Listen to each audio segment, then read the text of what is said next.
এখন শুনবেন আজকের গল্প।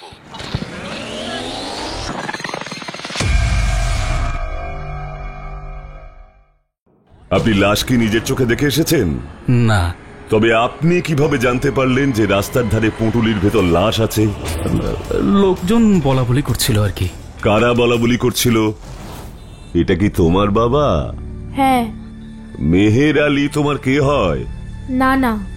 তুমি কি জানো তিনি কোথায় কাজ করেন? জানি। আমাকে নিয়ে যেতে পারবে? সেটা একটা স্কুল। অ্যানিমেট্রিক্স প্রাইম স্টোরিজে রহস্য রোমাঞ্চ সিরিজে আজ শুনবেন গোয়েন্দা প্রিয়নাথ মুখার্জির লেখা বেওয়ারিশ লাশ। নিবেদনে অ্যানিমেট্রিক্স প্রাইম স্টোরিজ, প্রযোজনা অ্যানিমেট্রিক্স মাল্টিমিডিয়া।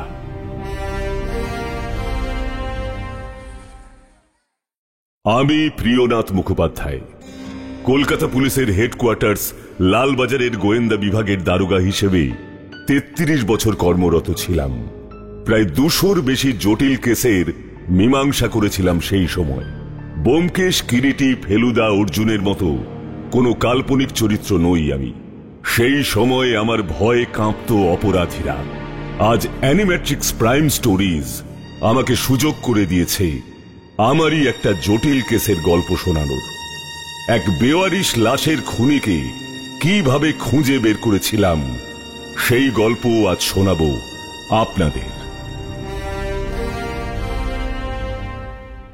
একদিন সকালবেলা থানার সামনে পায়চারি করছি, এমন সময় একজন লোকের মুখে শুনতে পেলাম যে রাস্তার ধারে একটা পুঁটুলির ভেতর একটা মৃতদেহ পাওয়া গেছে।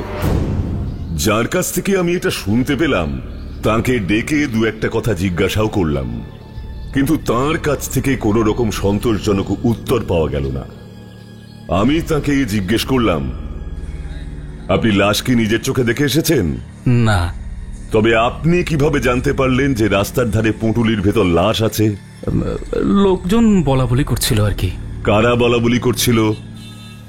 স্যার নাম জানি না, দুজন লোক রাস্তা দিয়ে বলা বলি করতে করতে যাচ্ছিল, আমি শুনলাম। এর বেশি কিছু আমি জানি না স্যার। এমন কথার সত্যতা বিচার করতেই হয়। আমিও এদিক ওদিক খোঁজ করতে যাব, এমন সময় একজন হাবিলদার মারফত খবর পেলাম চটে মোড়া একটা লাশ একটা বাক্সের ভেতর বেওয়ারিশ অবস্থায় জোড়াবাগান থানায় এসেছে। আর দেরি করলাম না, ছুটে গেলাম জোড়াবাগান থানায়। দেখলাম খবরটা মিথ্যে নয়। একটা বাক্সে বন্দি চটে জড়ানো লাশ এসেছে। বাক্সটা খোলা। একে একে প্রায় সব ঊর্ধ্বতন কর্মচারীরা এসে পৌঁছল। জোড়াবাগান থানার দারোগা আসতেই তার কাছে জানতে চাইলাম, এই বাক্স এখানে কে এনেছে দারোগা বাবু? স্যার, পোর্ট কমিশনের একজন চাপরাশি দুজন কুলির সাহায্যে এই বাক্সটা সম্পূর্ণ বন্ধ অবস্থায় এনেছিল আজ ভোরবেলায়। তাদের কেউ কি আছে এখানে? চাপরাশিকে স্যার থানাতেই বসিয়ে রেখেছি, কুলি দুজনও আছে, ডাকছি তাদের। দারোগার ডাকে চাপরাশি এবং দুজন কুলি এসে হাজির হলো। চাপরাশিকে জিজ্ঞাসা করলাম, এই বাক্স তুমি কোথায় পেয়েছো? সাহেব, রোজই রাত 2টোর পর আমি পাহারা দেওয়ার জন্য গঙ্গার ধারে যাই। কাল রাতেও গেছিলাম। এদিক ওদিক ঘোরাঘুরির পর দেখি একটা খোলা মাল গুদামের মধ্যে বাক্সটা পড়ে আছে। তা ওখানে আর কেউ ছিল? আর কেউ ছিল না সাহেব, বেওয়ারিশ অবস্থায় কেবল বাক্সটাই ছিল মাত্র। আচ্ছা, ওটা যে বেওয়ারিশ সেটা কি করে বুঝলে? আমি প্রথমে ভেবেছিলাম যার বাক্স সে ওই জায়গায় বাক্সটা রেখে অন্য কোনো কাজে গেছে, কাজ শেষ হয়ে গেলে এসে বাক্সটা নিয়ে যাবে। কিন্তু অনেকক্ষণ পর্যন্ত অপেক্ষা করে দেখলাম কেউ এলো না।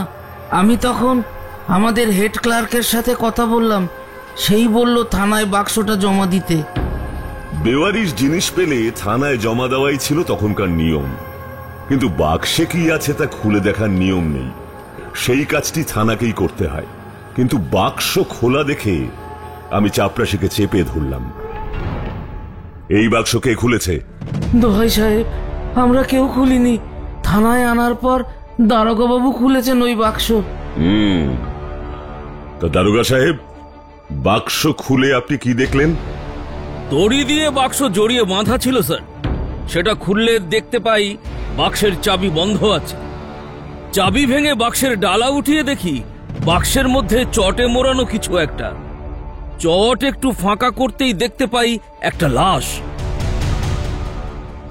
বাক্সের ভিতর যেহেতু মাল নয়, লাশ পাওয়া গেছে, তাই তা জমা দেওয়ার কোনো প্রশ্নই ওঠে না। কিন্তু লাশ তো শনাক্ত করতে হবে, আর সেটা ময়না তদন্তের আগেই করতে হবে। সেই কাজটা কি করে হবে সেটাই ভাবতে বসলাম। মৃতদেহটি বছর 30 এক পুরুষের, এবং সে মুসলমান। হাত পা ভালো করে বেঁধে দুমড়ে মুচড়ে চটের ব্যাগে ভরা হয়েছে মৃতদেহটি, যাতে খুব অল্প জায়গায় ধরে যায়। মৃতদেহ খুব ভালো করে পরীক্ষা করে দেখা গেল শরীরে তেমন কোনো আঘাতের চিহ্ন নেই, শুধু মাথার পাশে বাঁ দিকে একটা কালো দাগ ছাড়া। ফরেনসিক বিশেষজ্ঞ লাশ ভালো করে পরীক্ষা করে বললেন, মাথায় বাঁ দিক ছাড়া তো আর কোনো আঘাতের চিহ্ন নেই। খুনটা 24 ঘন্টার মধ্যেই হয়েছে, কিন্তু এর তো পোস্টমর্টম করতে হবে। যত তাড়াতাড়ি সম্ভব মর্গে পাঠানোর ব্যবস্থা করুন। সে তো পাঠানো হবেই, কিন্তু লাশ তো শনাক্ত করা হয়নি এখনো। তা করুন, কিন্তু 12টার মধ্যে পোস্টমর্টমে পাঠাবেন। বেশি দেরি হলে লাশে পচন ধরবে, আর সেটা হলে ডাক্তারের পক্ষে ভালোভাবে পোস্টমর্টম করা দুরূহ হয়ে উঠবে। ঠিক করা হলো লাশ থানার সামনে প্রকাশ্যে রাখা থাকবে, এবং কলকাতা এলাকার সমস্ত থানাকে খবর দেওয়া হবে যে একটা বেওয়ারিশ লাশ পাওয়া গেছে। কেউ যদি শনাক্ত করতে চান তাহলে যেন জোড়াবাগান থানায় চলে আসেন। আমি দারোগা বাবুকে বললাম, দারোগা সাহেব, মৃতদেহ চটের মধ্যে থেকে বার করে প্রকাশ্যে রাখার ব্যবস্থা করুন। হ্যাঁ স্যার, ব্যবস্থা করছি। খুব অল্প সময়ের মধ্যে প্রচুর লোক চলে এলেন লাশ দেখতে। কয়েকজন পুলিশ কর্মী সাধারণ পোশাকে সেই ভিড়ের মধ্যে মিশে গেল, সেই মৃতদেহ দেখে কোন ব্যক্তি কি বলে তা জানার জন্য। কিন্তু তাকে শনাক্ত করতে কেউ পারল না। এইভাবে 11টা বেজে গেল। আমরা বাক্সটা খুব ভালোভাবে পরীক্ষা করলাম। বাক্সের ভেতর একটা ওষুধের শিশি পাওয়া গেল, ব্যাডগেট কোম্পানির ওষুধ। কোনো এক সাহেবের জন্য আনা হয়েছিল। সাহেবদের বাড়িতে এই ধরনের শিশি হামেশাই পাওয়া যায়। খালি হয়ে গেলে সাহেবদের বাড়িতে কর্মরত খানসামা বাবুর্চিরা পুরনো শিশি বোতলের দোকানে বেচে দেয়। এই শিশি থেকে বেশি কিছু জানা যাবে বলে আমাদের কারোরই মনে হলো না। আমি ঠিক করলাম লাশ যেখানে রাখা আছে সেখানে গিয়ে উপস্থিত সকলের কথাবার্তা শুনব, যদি তার মধ্য থেকে কোনো দিক খুঁজে পাওয়া যায়। প্রায় আধ ঘন্টা দাঁড়িয়ে থাকার পর খেয়াল করলাম দুজন লোক লাশের সামনে দাঁড়িয়ে লাশের দিকে এক দৃষ্টে তাকিয়ে প্রায় গোপনে কথা বলছে। আমি চুপি চুপি তাদের পেছনে গিয়ে আড়ি পাতলাম। সেই লোকই তো মনে হচ্ছে। আমি আর চুপ থাকতে পারলাম না, বললাম, কার মৃতদেহ বলে মনে হচ্ছে? ও দারোগা সাহেব, আমার মনে হচ্ছে এটা হাকদারের মৃতদেহ। হাকদার? হাকদার কে? সে ব্রাউন কোম্পানির একজন কোচম্যান। ওনার বাড়িতে কে কে আছে? ভাই আছে বলেই জানি। ভাইয়ের নাম? ভাইয়ের নাম জানি না স্যার, কিন্তু সেও ব্রাউন কোম্পানিতেই কোচম্যানের চাকরি করে সেটাই জানি স্যার। আর ওরা দুই ভাই একসাথেই থাকে বলে জানি। আচ্ছা, একবার আমাদের সেখানে নিয়ে যেতে পারো? আমার যেতে একটু অসুবিধা আছে স্যার। আসলে স্যার আমি আমার মনিবের কাজ নিয়ে বেরিয়েছি। কাজে দেরি হলে তিনি আবার রাগ করবেন, চাকরি থেকেও ছাঁটাই করে দিতে পারেন। তোমার মনিবকে বলো তুমি পুলিশের কাজে বেরিয়েছ, আর যদি অফিসারের নাম জানতে চায় তাহলে বলে দিও লালবাজারের গোয়েন্দা প্রধান প্রিয়নাথ মুখোপাধ্যায়ের সাথে বেরিয়েছিলে। তোমার কিচ্ছু হবে না। আর তোমার কথায় যদি খুনি ধরা পড়ে তাহলে তুমি পুরস্কার পাবে। কত পাবো স্যার? সেই ব্যক্তিকে নিয়ে আমরা রওনা দিলাম ব্রাউন কোম্পানির উদ্দেশ্যে। সেখানে পৌঁছে ভিতরে ঢুকতেই লোকটি একজনের দিকে আঙুল দেখিয়ে বলল, আপনি যাকে খুঁজছেন ওই দেখুন, রোগা পাতলা লোকটা, ওই হলো হাকদারের ভাই। কোন লোকটা? ওই যে আমাদের দিকে আসছে? হ্যাঁ স্যার। ও ভাই, শুনছেন? ও ভাই! আমার ডাক শুনে লোকটি কাছে আসতেই জিজ্ঞেস করলাম, তোমার নাম কি? আমার নাম সুবেদার সাহেব। হাকদার কে হয় তোমার? আগে সে আমার ভাই। সে এখন কোথায়? দিন দুই হলো দেশে গেছে। কেন বলুন তো? বিশেষ কিছু কারণে জানতে চাইছি। আচ্ছা, দেশে যাওয়ার সময় দামি কিছু কি নিয়ে গেছিল? তেমন কিছু নয়, ওই জমানো কিছু টাকা নিয়ে গেছে হয়তো। কত টাকা নিয়ে গেছে? সঠিক কত তা বলতে পারবো না, তাও আন্দাজ 100-150 টাকা তো হবে। সে যে দেশেই গেছে তা তুমি হলপ করে বলতে পারো? জিনিসপত্র গুছিয়ে নিয়ে তো বেরিয়েছিল, গেছে কিনা তা কি করে বলবো সাহেব। আমার মনে হয় না তোমার ভাই দেশে গেছে সুবেদার। সুবেদারের কাছে সত্যিটা গোপন করে গেলাম। তাকে বললাম তার ভাই মামলা মোকদ্দমায় ফেঁসে গিয়ে কলকাতাতেই আছে, একবার তার কাছে গেলে খুব ভালো হয়। সুবেদার রাজি হয়ে গেল, কিন্তু সে একা এলো না, সঙ্গে করে তার এক পরিচিতকে নিয়ে এলো। জোড়াবাগান থানায় নিয়ে এসে দুজনকেই সেই লাশ দেখালাম। আসলে মৃত্যুর পর মানুষের মুখের এতটাই পরিবর্তন হয়ে যায় যে সুবেদারের চিনতে অসুবিধেই হচ্ছিল। অনেকক্ষণ তাকিয়ে থাকার পর সে বলল, হ্যাঁ স্যার, এই আমার ভাই হাকদার। কিন্তু একে এভাবে? সুবেদারের কথা শেষ হওয়ার আগেই তার সঙ্গে আসা লোকটি বলে উঠল, একে দেখতে তো হাকদারের মতোই, কিন্তু সাহেব এ তো হাকদারের লাশ নয়। আপনি হাকদারকে চেনেন? হ্যাঁ স্যার, খুব চিনি। হাকদারের সাথে মুখের মিল থাকলেও এ লাশ হাকদারের নয়, আমি নিশ্চিত। কিন্তু সুবেদার যে বলছে এ লাশ হাকদারের। আমার মনে হচ্ছে সুবেদার ঠিক চিনতে পারছে না। হাকদার আরো মোটা ও লম্বা স্যার। হাকদারের তো দেশে যাওয়ার কথা ছিল, কেউ তাকে যেতে দেখেছে? কেউ দেখেছে কিনা জানি না স্যার, আমি দেখিনি। কিন্তু তার সাথে আমানাতের যাওয়ার কথা ছিল স্যার। আমানত? আমানতকে? যে গ্রামে হাকদারের বাড়ি সেই গ্রামেই থাকে আমানত। এখানে আমানত কোথায় থাকে? বালিগঞ্জের এক সাহেবের আড়গড়ায় থাকে। আপনি চেনেন সেই বাড়ি? নিয়ে যেতে পারবেন? হ্যাঁ স্যার, আমি অবশ্যই পারবো, চলুন। বালিগঞ্জে আমানতের বাড়ি পৌঁছে সুবেদার এবং তার বন্ধু আমাদের বাইরে অপেক্ষা করতে বলে ভিতরে গেলেন এবং কিছুক্ষণের মধ্যেই হাসি মুখে বাইরে বেরিয়ে এলেন। স্যার স্যার, দুজনের কেউই দেশে যায়নি, আজ সন্ধ্যের সময় যাবে। তার মানে হাকদারও যায়নি? না স্যার, হাকদারও ভিতরে আছে, তাস খেলছে। আমি নিজের চোখে দেখে এলাম। কিছুক্ষণের মধ্যেই হাকদার এবং আমানত দুজনেই ভেতর থেকে বেরিয়ে এলো, আর আমাদের সব আশায় জল পড়ে গেল। আবার শূন্য থেকে শুরু করতে হবে আমাদের তদন্ত। বালিগঞ্জ থেকে জোড়াবাগান থানায় ফিরে এলাম। এসে শুনলাম লাশ ময়না তদন্তের জন্য মর্গে চলে গেছে। মর্গে গিয়ে দেখি সেখানেও লাশ শনাক্ত করার জন্য একাধিক মানুষের ভিড়। এদিকে লাশের বাক্সের ভিতর থেকে যে ওষুধের শিশি পাওয়া গেছিল তাতে লেখা ব্যাদগেট কোম্পানির ঠিকানায় গিয়েও কোনো হদিশ পাওয়া গেল না। এই খুনের তদন্ত এবার কোন পথে এগোবে সেটা ভাবতে থাকলাম। এমন সময় খেয়াল করলাম একজন মুসলমান ব্যক্তি আরো একজন মুসলমান ব্যক্তিকে লাশের সামনে দাঁড়িয়ে বলছে, এই লাশ কার চিনতে পারলে? মেহের আলীর জামাই মনে হচ্ছে না? ঠিক বলেছ, মেহের আলীর জামাই বলেই তো মনে হচ্ছে। এই কথা শুনে আমি দুজনকেই ডাকলাম। তারা দুজনে আমার কাছে আসতে তাদের জিজ্ঞেস করলাম, এই লাশ কার তোমরা কি জানো?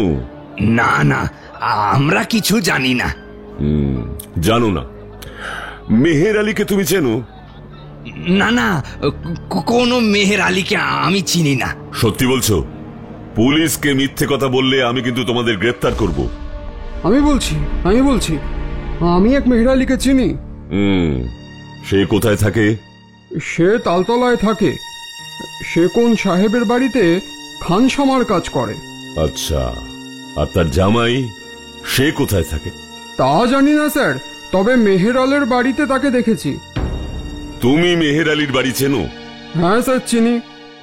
বেশ, তাহলে আমাকে সেখানে নিয়ে চলো।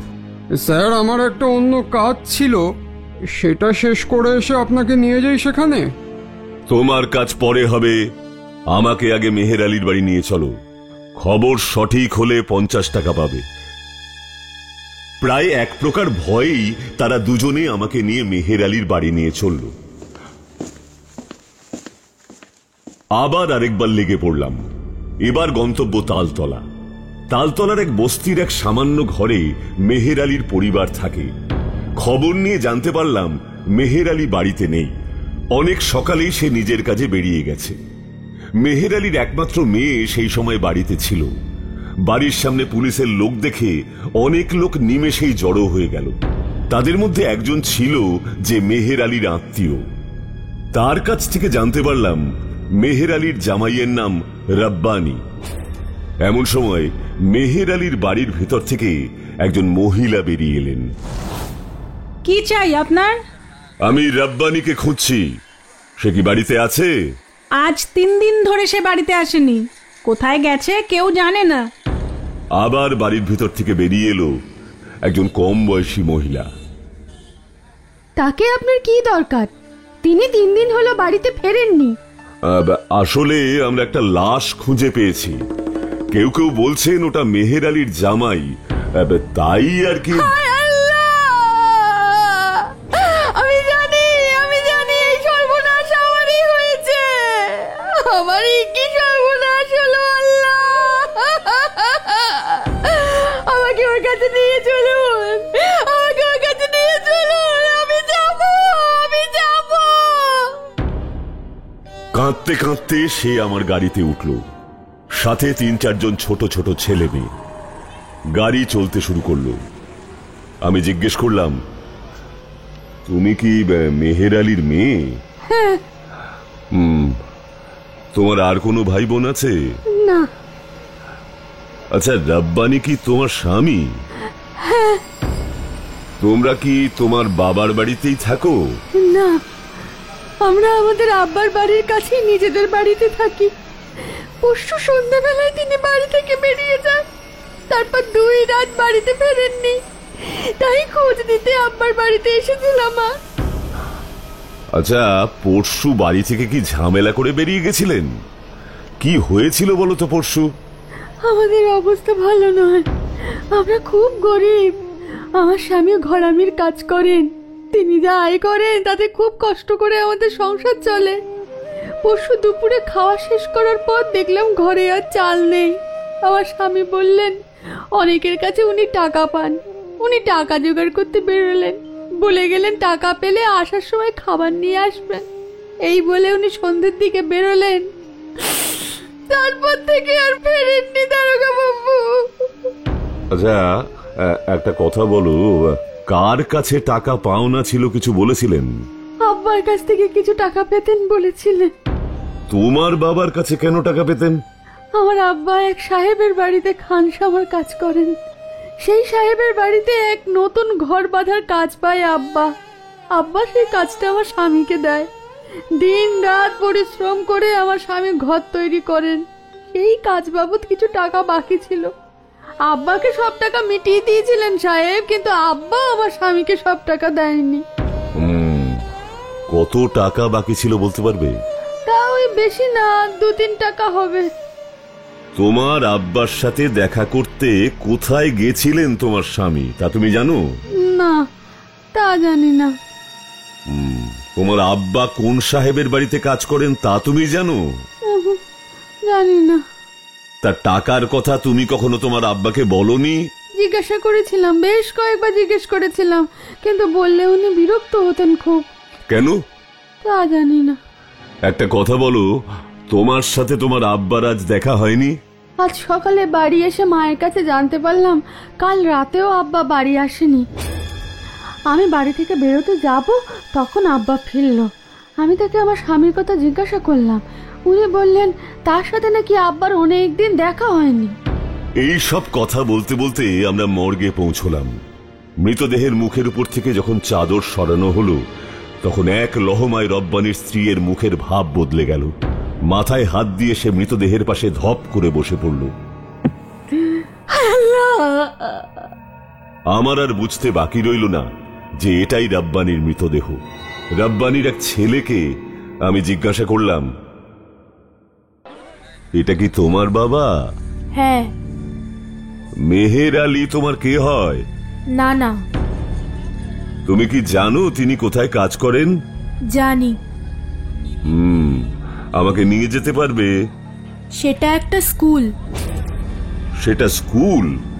সেই স্কুল তুমি চেনো? আমি অনেকবার নানার সঙ্গে ও বাবার সঙ্গে সেই জায়গায় গেছি, কিন্তু আমার বাড়ি থেকে যেতে পারবো, এখান থেকে নয়। ঠিক আছে, চলো দেখি। রাব্বানির ছেলেকে নিয়ে আমরা আবার তালতলায় ফিরে এলাম। সেখান থেকে সে রাস্তা চিনিয়ে আমাদের নিয়ে গেল পার্ক স্ট্রিটের এক প্রকাণ্ড স্কুল বাড়ির সামনে। এই স্কুলটা আসলে একটা কনভেন্ট স্কুল। ইংরেজ পরিবারের ছেলেরাই এখানে থেকে পড়াশোনা করে। সেখানে পাওয়া গেল মেহের আলীকে। তাকে জিজ্ঞাসা করলাম, আপনার নাম কি মেহের আলী? হ্যাঁ, আমার নামই মেহের আলী। আপনারা যে একবারে এখানে এসে উপস্থিত হয়েছেন এ কথা আমাদের বড় সাহেব জানেন কি? না। পুলিশের লোকে সেটা জানানোর কি প্রয়োজন আছে? সাহেবের অনুমতি না নিলে আমি কোনো কথার উত্তর দিতে পারবো না। বুঝলাম। আপনি আপনার সাহেবের কাছে গিয়ে বলুন পুলিশ এসে আপনাকে কিছু প্রশ্ন করতে চাইছে। সাহেবকে জিজ্ঞাসা করবার কোনো প্রয়োজন নেই আমার। ইচ্ছে হলে আপনি গিয়ে জিজ্ঞাসা করুন। মেহের আলীর কথা শুনে আমার প্রচন্ড রাগে শরীর কাঁপতে থাকলো, কিন্তু নিজের রাগকে শান্ত করে সাহেবের কাছ থেকে অনুমতি নিয়ে মেহের আলীকে থানায় নিয়ে এলাম জিজ্ঞাসাবাদের জন্য। রাব্বানি আপনার জামাই? হ্যাঁ, আমার জামাই। রাব্বানি এখন কোথায়? সে এখন কোথায় তা আমি কি করে বলবো? তার সাথে আপনার শেষ কবে দেখা হয়েছিল? 1 সপ্তাহের মধ্যে তার সাথে আমার দেখা হয়নি। 1 সপ্তাহ? পরশু সে আপনার সাথে দেখা করতে আসেনি? পরশু? বললাম তো তার সাথে আমার 1 সপ্তাহের মধ্যে দেখা হয়নি। আমার কাছে খবর আছে সে পরশু আপনার সাথে দেখা করতে এসেছিল। মিথ্যে কথা, ডাহা মিথ্যে। এ মিথ্যে কথা আপনাকে কে বললো? যেভাবেই প্রশ্ন করা হোক আর যতই চাপ দেওয়া হোক, মেহের আলী তার বক্তব্য থেকে এক চুল সরল না। তাকে থানায় রেখে আমরা আবার পার্ক স্ট্রিটের সেই সাহেবের বাড়িতে গেলাম। সেখানে গিয়েই মুখোমুখি হলাম সেই বাড়ির এক চাপরাশির। আমাদের দেখে সে বলল, দারোগা সাহেব কিছু বলবেন? তুমি এখানে কত বছর কাজ করছো? এই 2 বছর হলো। আচ্ছা, মেহের আলীর জামাই রাব্বানিকে তুমি চেনো?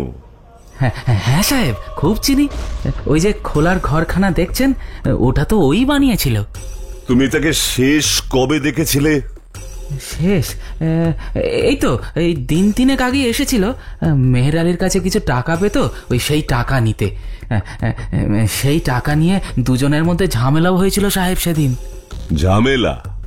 কোথায় হয়েছিল ঝামেলা? এখানে, যেই ঘরে ওই মেহের আলী থাকে সেই ঘরের সামনে, ওই বিকেল বেলার দিকে। আচ্ছা, তারপর কি হলো? তারপর তো জানি না, আমার একটা কাজ পড়ে গেছিল, তাই আমি অন্যদিকে চলে গেছিলাম। একটা কথা বলো, রাব্বানি কখন গেল এখান থেকে? তাকে তো আমি যেতে দেখিনি সাহেব। এতক্ষণে মেহের আলীর বক্তব্যকে খণ্ডন করার মতো একজনকে আমি পেয়েছি। এরপর সেই চাপরাশিকে সঙ্গে নিয়ে আমি আবার থানায় ফিরে এলাম। এবার দুজনকে মুখোমুখি বসিয়ে জেরা শুরু করলাম। চাপরাশির বক্তব্য শুনে মেহের আলী চিৎকার করে বলে উঠল, মিথ্যাবাদী! একদম চুপ! মিথ্যা কথা বলছো সাহেব। মিথ্যা কথা বলছি আমি, নাকি তুই মিথ্যা কথা বলছিস? চুপ শালা, একদম মিথ্যা কথা বলবি না। এই একদম উল্টো পাল্টা কথা বলবি না বলে দিলাম। দুজনের মধ্যে কথোপকথন চূড়ান্ত ঝগড়ায় গিয়ে পৌঁছলো। ঠিক করলাম দুজনকে একসঙ্গে মর্গে নিয়ে যাব। সেখানে নিয়ে যাওয়ার পর লাশ দেখে মেহের আলীর অভিব্যক্তিতে কোনো পরিবর্তন এলো না। আমি জিজ্ঞাসা করলাম, একে চিনতে পারছো? না, এ লাশকার আমি জানি না। দেখেছেন সাহেব, কি মিথ্যাবাদী! নিজের জামাইকে চিনতে পারছে না। এই লাশ রব্বানির সাহেব, যে তাকে একবার দেখেছে সেই এই কথা বলবে। বড় বড় তদন্তে তুচ্ছ কোনো জিনিস সেই তদন্তের মোড় ঘুরিয়ে দিতে পারে।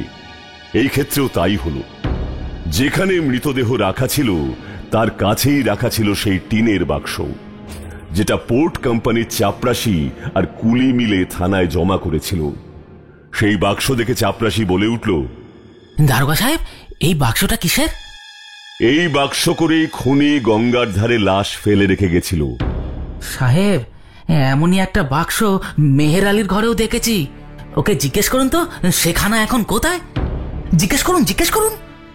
কি মেহের আলী, এমন বাক্স তোমার ঘরেও ছিল নাকি? স্যার, ও বারবার মিথ্যা কথা বলছে। ওর কথা কেন বিশ্বাস করছেন আপনি? এমন কোনো বাক্স আমার কাছে কোনোদিনই ছিল না। আমি মিথ্যা কথা বলছি? আমি? তোমার ঘরে যে এমন টিনের বাক্স ছিল তা কেনা জানে? সবাই দেখেছে। চাকর বাকরদের কথা ছেড়েই দিলাম, বড় সাহেব নিজেই সে কথা জানে। মিথ্যে কথা, একদম মিথ্যে কথা। হ্যাঁ, সবাই মিথ্যে কথা বলে, তুমি একমাত্র সত্যবাদী। আমি হলফ করে বলতে পারি সাহেব, এই খুন মেহের আলী করেছে। তাই তো মনে হচ্ছে মেহের আলী। আরে রাব্বানি যে তোমার সঙ্গে দেখা করবে বলে বাড়ি থেকে বেরিয়েছিল, তার সাক্ষীও আছে। সে যে তোমার সঙ্গে দেখা করতে তোমার ঘরে ঢুকেছিল, তারও সাক্ষী আছে। কিন্তু সে যে তোমার ঘর থেকে বেরিয়েছিল, তার কোনো সাক্ষী নেই। কেন খুন করলে নিজের জামাইকে? মেহের আলী আমার কোনো কথার উত্তর না দিয়ে ধপ করে মাটিতে বসে পড়ল। এতক্ষণ মেহের আলীর মেয়ে চুপ করে সব শুনছিল। এবার সে চিৎকার করে কেঁদে উঠল। এই কাজ তুমি করতে পারলে আব্বা? নিজের মেয়েকে বিধবা করে দিতে পারলে তুমি আব্বা? তুমি এটা কেন করলে? আমার সব তুমি শেষ করে দিলে, সব। এবার আসল উদ্দেশ্য তথ্য প্রমাণ জোগাড় করা। সেই টিনের বাক্স, ওষুধের শিশি আর সাথে মেহের আলী ও চাপরাশিকে নিয়ে পার্ক স্ট্রিটে স্কুল বাড়ি গেলাম। সেখানে সকলেই বলল এই টিনের বাক্স মেহের আলীরই। মেঝেতে পাওয়া গেল বাক্স টেনে নেওয়ার দাগ। ওষুধের শিশি দেখে মেহের আলী সাহেব জানালেন, সেই শিশির গায়ে যার নাম লেখা রয়েছে, সেই নামেরই একজন এই স্কুলেই পড়ত। যখন মেহের আলী দেখল যে আর পার পাওয়া যাবে না, তখন মেহের আলী নিজের দোষ স্বীকার করল। রব্বানি এই স্কুলের একটা খোলার ঘর বানিয়েছিল। সেই বাবদ কিছু টাকা সে আমার কাছে পেত, আর সেই পাওনা টাকার জন্য সে বারবার আমাকে বিরক্ত করত, উল্টো পাল্টা কথাও বলতো। ঘটনার দিন বিকেলে সে এখানে এসে টাকার জন্য যা নয় তাই বলে, গালাগালি করে। আমি মাথা ঠিক রাখতে পারিনি সেদিন স্যার। আমি কথার মাঝে রাগের মাথায় ওকে একটা থাপ্পড় মারি। ও পড়ে যায়, ওর মাথাটা ওই বাক্সে গিয়ে লাগে। তারপর আমি তাকে কয়েকটা লাথিও মারি। তারপর দেখি স্যার, ও আর উঠছে না, নড়ছে না। আমি ওকে খুন করতে চাইনি স্যার, বিশ্বাস করুন, আমি ওকে খুন করতে চাইনি স্যার। আমার মেয়েকে আমি বিধবা করতে চাইনি স্যার, সত্যি চাইনি। এরপর মেহের আলী আর নিজের বয়ান পাল্টায়নি। সে আমাদের এও জানায় কিভাবে সে রাব্বানির মৃতদেহ গঙ্গায় ফেলে আসতে গেছিল, কিন্তু পোর্ট কোম্পানির চাপরাশিকে রাউন্ড মারতে দেখে সে ওই বাক্স পরিত্যক্ত গুদাম ঘরে ফেলে চলে আসে। বিচারে মেহের আলীর ফাঁসির সাজা হয়। অ্যানিমেট্রিক্স প্রাইম স্টোরিজে এতক্ষণ শুনছিলেন দারোগা প্রিয়নাথ মুখোপাধ্যায়ের লেখা সত্যি ঘটনা বেওয়ারিশ লাশ। গল্প পাঠে এবং দারোগা প্রিয়নাথের চরিত্রে আমি নরেন ভট্টাচার্য। বিভিন্ন চরিত্রে অভিনয় করেছেন পাপিয়া রায় চক্রবর্তী, মনীষ ঘোষ, অনুরণ সেনগুপ্ত, আর্য জানা, রক্তিমা দাস, শুভদীপ রায়, শঙ্খনীতা বিশ্বাস এবং দেবজ্যোতি রায়চৌধুরী। নিবেদনে অ্যানিমেট্রিক্স প্রাইম স্টোরিজ। প্রযোজনা অ্যানিমেট্রিক্স মাল্টিমিডিয়া। এমন সব গল্প শুনতে হলে সাবস্ক্রাইব করুন অ্যানিমেট্রিক্স প্রাইম স্টোরিজ।